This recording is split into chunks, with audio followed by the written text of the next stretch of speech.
We move on to the next session that features a guest lecture on the title Economics in the Healthcare by Dr. Mukesh Hariawala from Boston, Massachusetts, United States of America. I'd request Professor Vijay Bang to kindly stay on as he is continuing to chair the next leg of the session as well.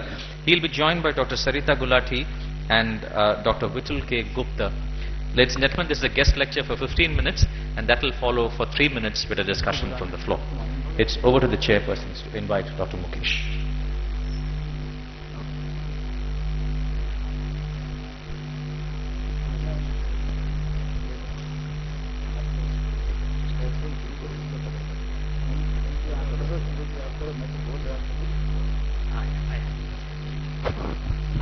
Ladies and gentlemen, Mukesh Hariawala needs no introduction.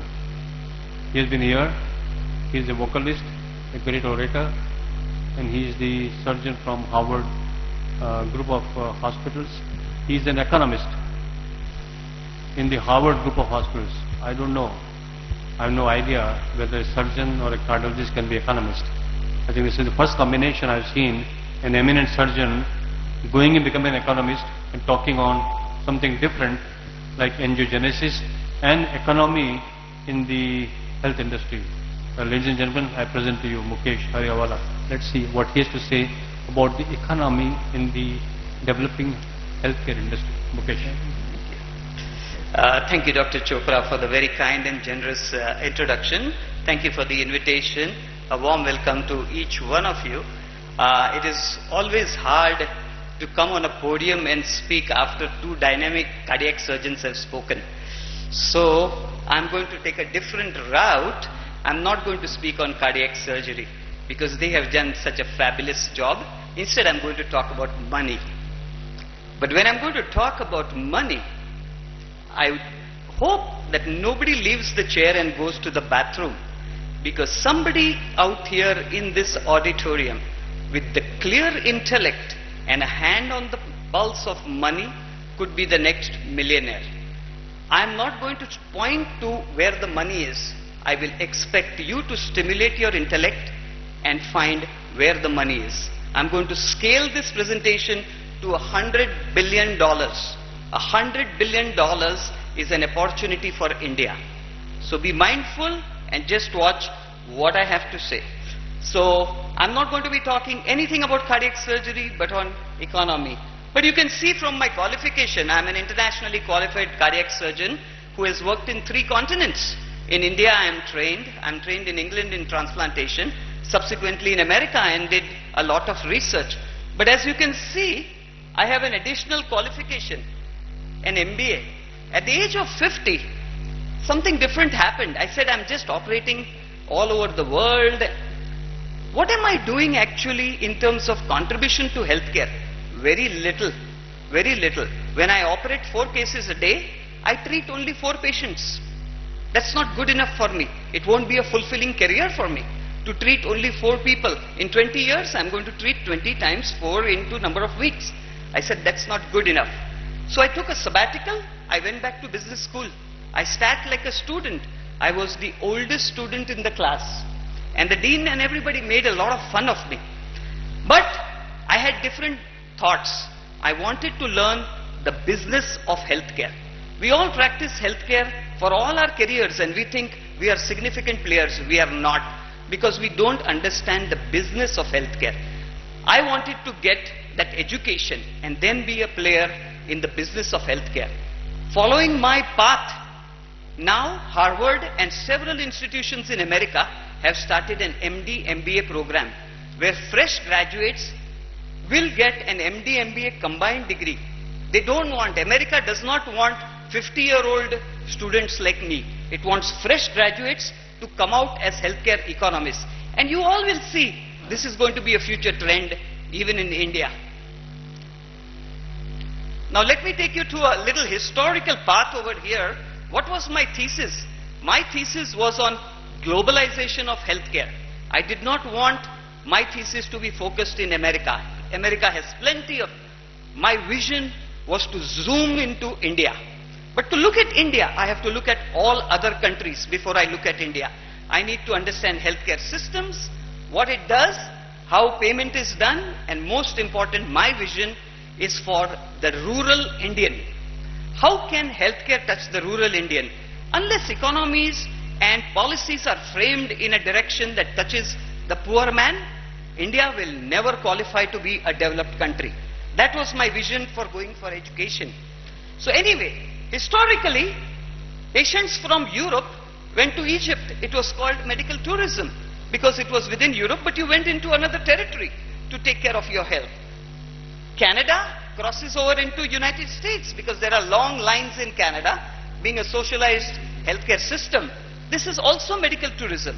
But this is where the action is today. Modern day medical tourism, that is international healthcare, a concept about patients without borders, doctors without borders. You can transgress anywhere to seek healthcare. This is the big business opportunity over here, and I'm going to focus it on India as we move forward. Here is a dynamic map over here in Washington. Remember, they can monitor where an American is moving for healthcare. This is real-time monitoring. This is a snapshot of a monitoring global movement of patients in all directions. This is what I call a flat world. The world is not round. That is just an anatomical creature of the world. The world truly is flat. Patient can move from A to Z.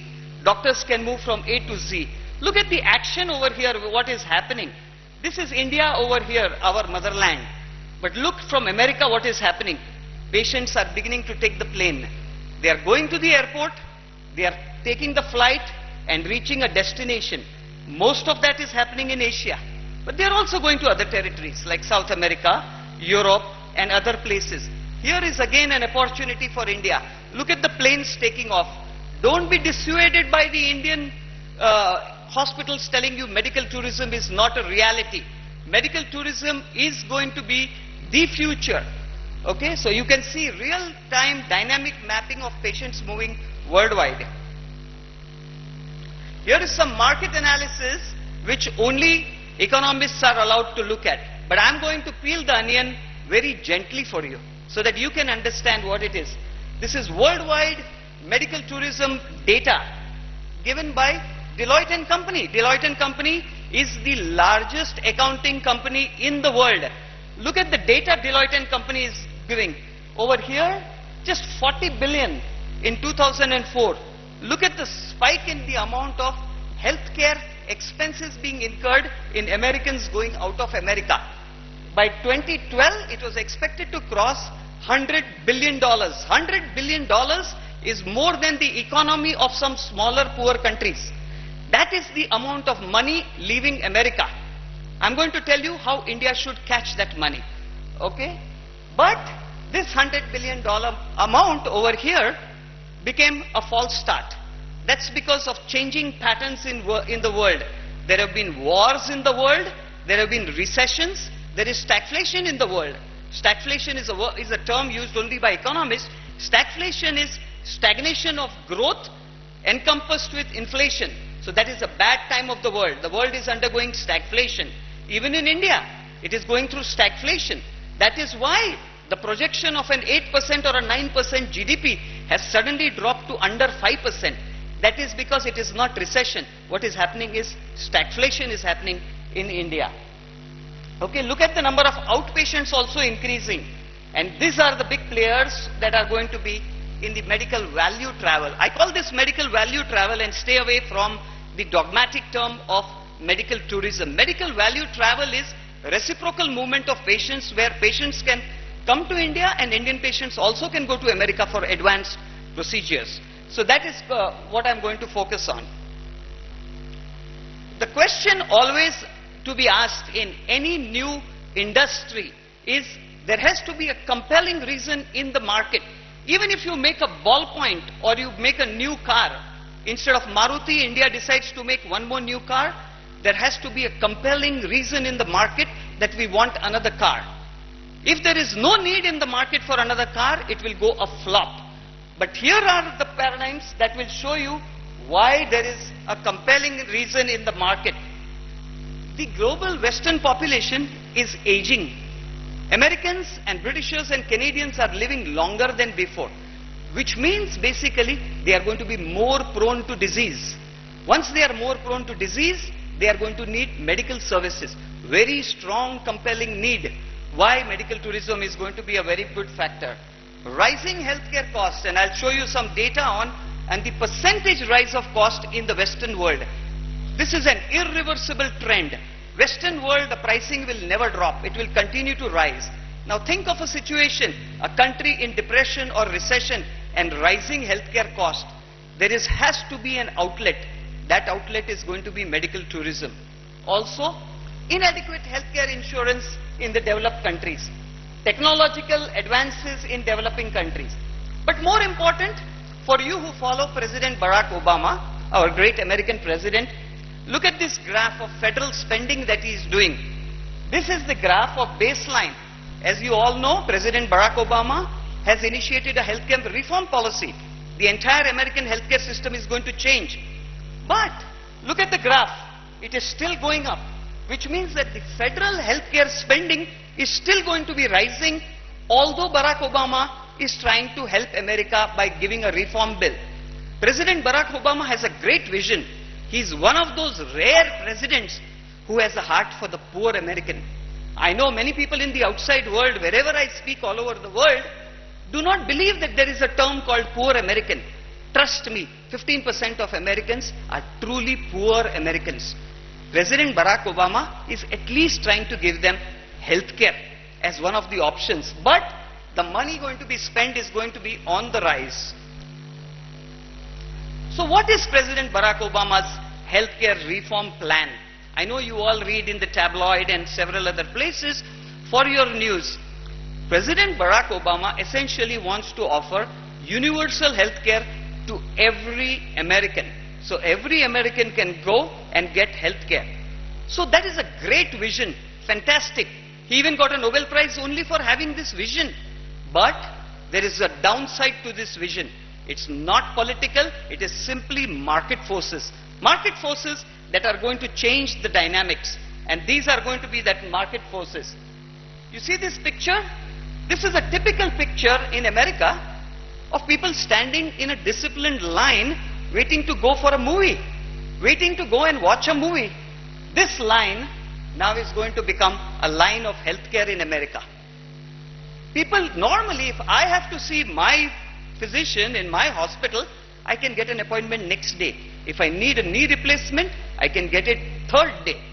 But look at this is going to happen because of healthcare reform in America. Long lines which will go on increasing.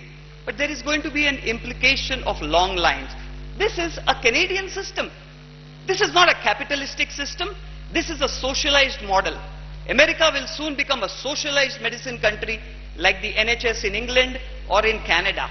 Now what this person is going to do, they are going to step aside. The patient is going to jump out of the line and go to the airport. This is where the opening for medical tourism as a global opportunity is going to be there. Because Americans are born impatient. They are not used to this new culture of waiting to see their doctor for cough and cold or even to get a prostatectomy done. They will go outside. That is the implication of healthcare reform bill. What are the big American insurance giant companies looking at this? And I often sit as an advisor to them to tell them how best we can take care of this situation. American insurance companies, the billion dollar companies, are looking at now two models. For example, Procter & Gamble, GE, these are all big corporations and all their employees, you're talking about 30,000 plus employees, are covered by their companies. Now, insurance companies are going to offer them two different kind of plans.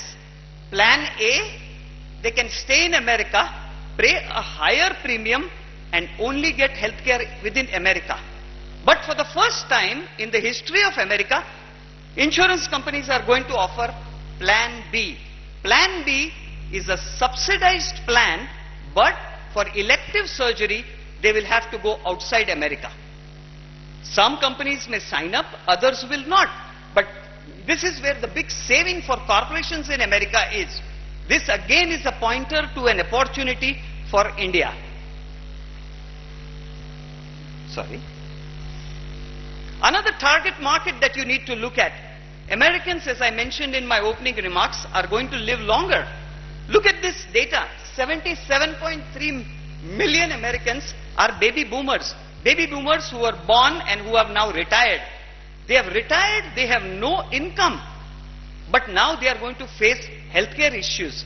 But these baby boomers, unfortunately, do not have a good healthcare insurance plan. What are these baby boomers going to do? They cannot afford healthcare in my hospital out of pocket, where 100,000 is the cost for a bypass surgery. Again, another 73 million are going to the airport. They will have to seek healthcare outside because that becomes affordable care for them. Okay?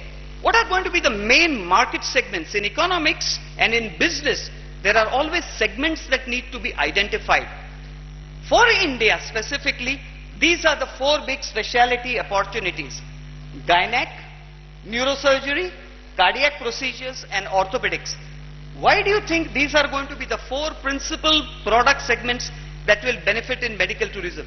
All of these 4 specialties offer elective procedures.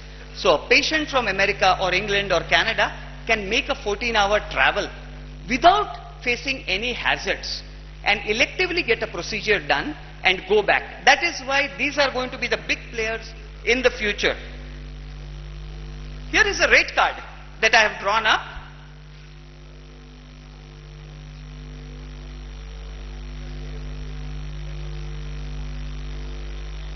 Sorry.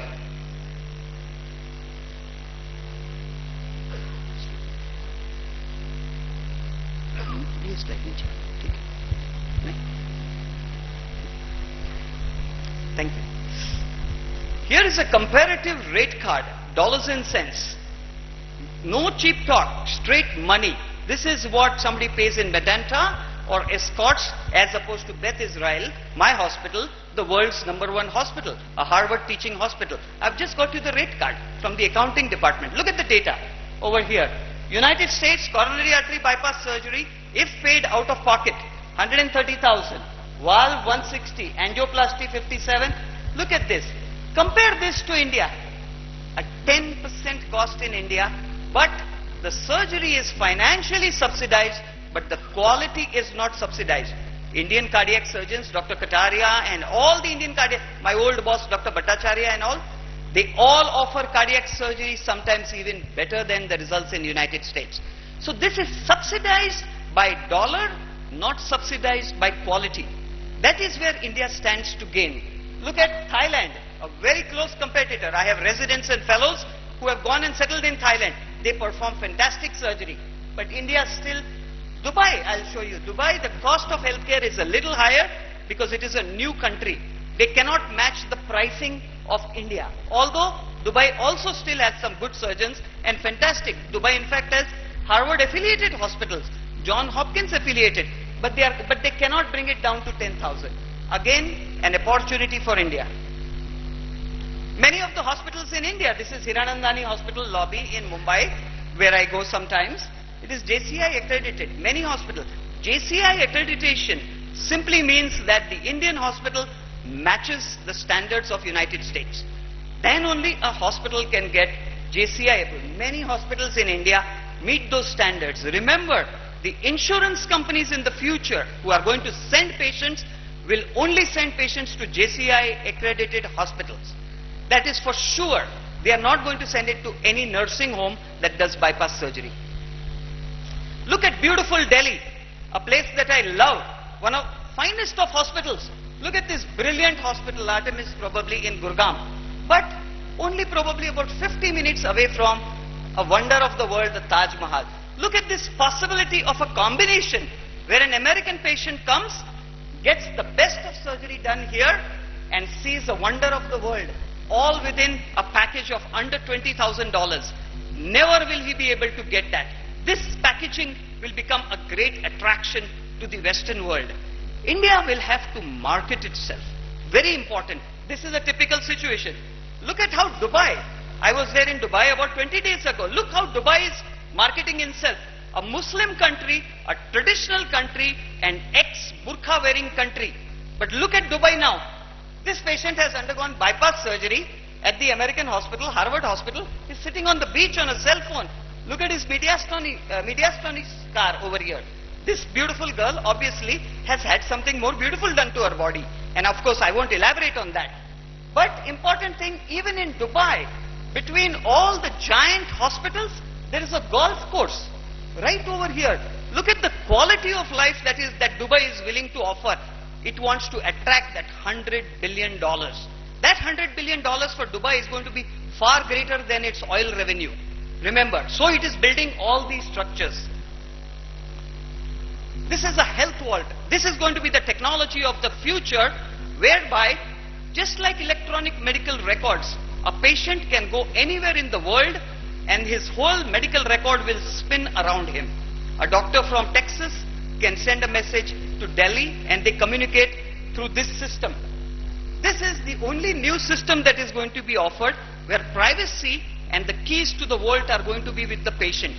Typically, it is with the doctor in electronic medical records. That entire concept is going to change of a health vault. This is a SWOT analysis that you do when you do an MBA. SWOT stands for strength, weakness, opportunities and threats. India needs to recognize what are its strengths. Fantastic doctors in India. No question about that. Upcoming beautiful corporate hospitals. These are all strength. But the weakness is India gets confused between marketing and advertising. If you ask any healthcare executive, let's do some marketing, he will talk like an advertiser. He doesn't understand what is advertising. That is a big weakness of India. Okay? Then opportunities. Of course, as I mentioned, the baby boomers and the changing trend of insurance policies in the Western world. That becomes a very big opportunity. Never happened before. The entire landscape is changing. And of course, threats. The biggest threat is America going under recession. The paying power of an American has declined as opposed to before. That is a threat. All your projections for business of incoming patients who are going to bring revenue may not fall in place. It may decline. That is a threat to the calculations that you may do. So what is the customer value proposition that you... Service must always be available. Never say no to a paying customer. So keep your lines open 24/7. Even if need be, keep a translator. If a French patient calls, have somebody talk to them in French. That is what is availability. Easily accessible, very close to the airport. Very important for any institution. It should be acceptable, and more important, make it affordable to the outside world. Don't let them think that should we go to Dubai or should we go to Shanghai or Delhi. Compel them competitively that let us go only to Delhi or Mumbai for our care. This is 5,000 patients data, customer satisfaction surveys that I did. Asking patients, when you went to India, this is India specific data. When you went to India, what was your experience? Will you send a friend again? Will you recommend this to a neighbor? Look at the data. It is so compelling. But more important, how did they find out about Artemis Hospital or Gurgaon Hospital, Medenta, or even my own Jaslok Hospital? They all found it on the internet.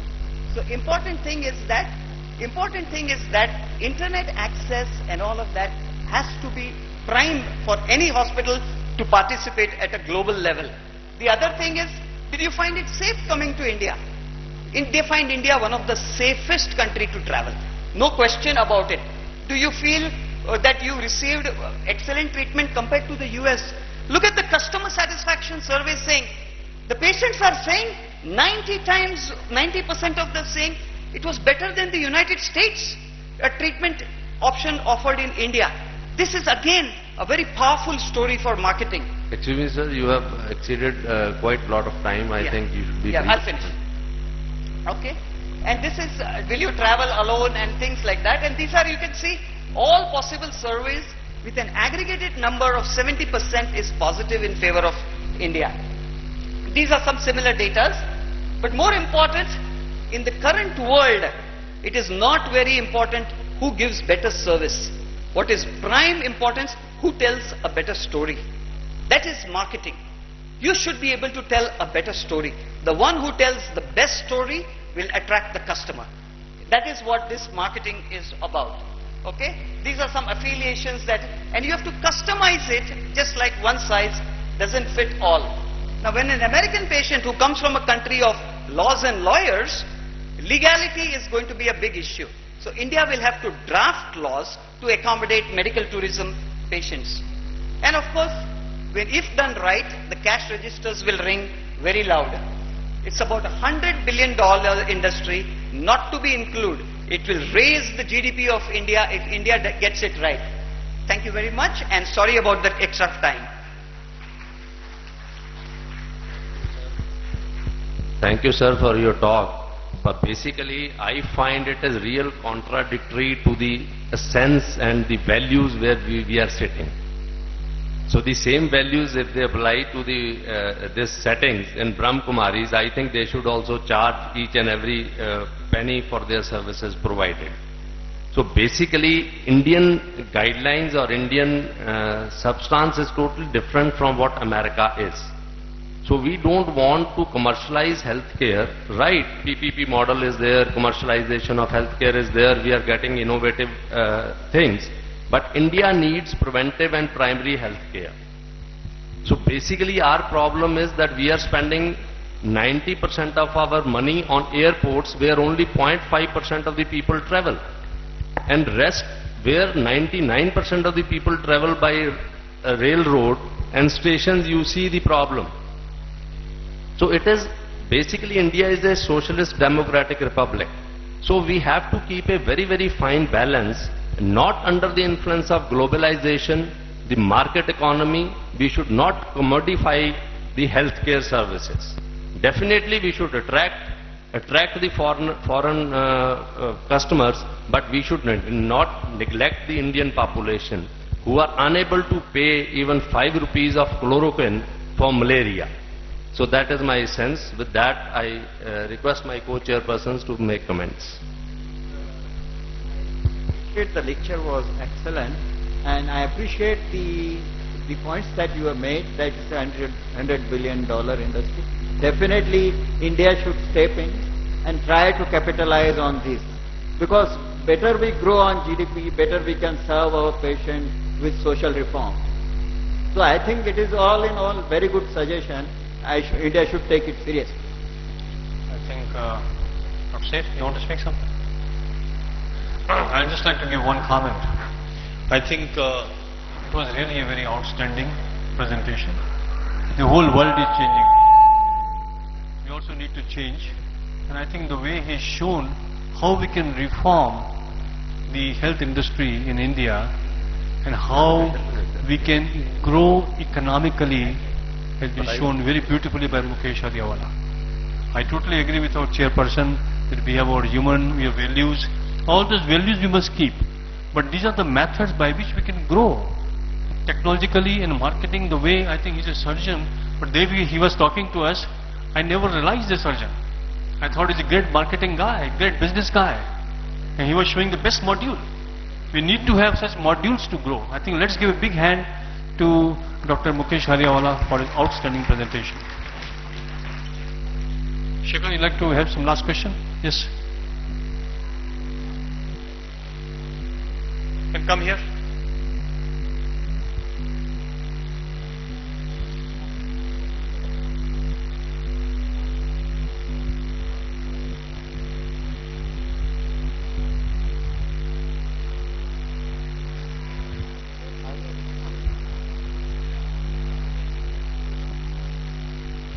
Doctor, I must congratulate you on a brilliant presentation. I just wanted to ask a question that I believe that there are models available where you can charge the paying customer the actual amount and then subsidize the poor patients and still the hospital remains profitable. So are there any such models still in the pipeline? Like in the south, 1 or 2 hospitals have come up with such models. So. I think as part of, I did not elaborate on it in the interest of time, but since you have asked the question, as part of my blueprint for healthcare India going forward into the next millennium is to, government must offer private industry subsidization if they build hospitals in the periphery of the larger cities, which is also accessible like a separate wing for the rural population. So if they offer them incentives to do that, they will do that. And now you can offer the best of care to the rural Indian and also to the urban Indian. I think that is going to be a fundamental policy change that will have to happen in Delhi. But Delhi will have to see money numbers, because India does not have residual funds in the exchequer to pump into healthcare. Healthcare is a little lower in the order of priorities for a country like India. In America, every president is chosen based on healthcare policy. Hopefully that will also happen in India in the future.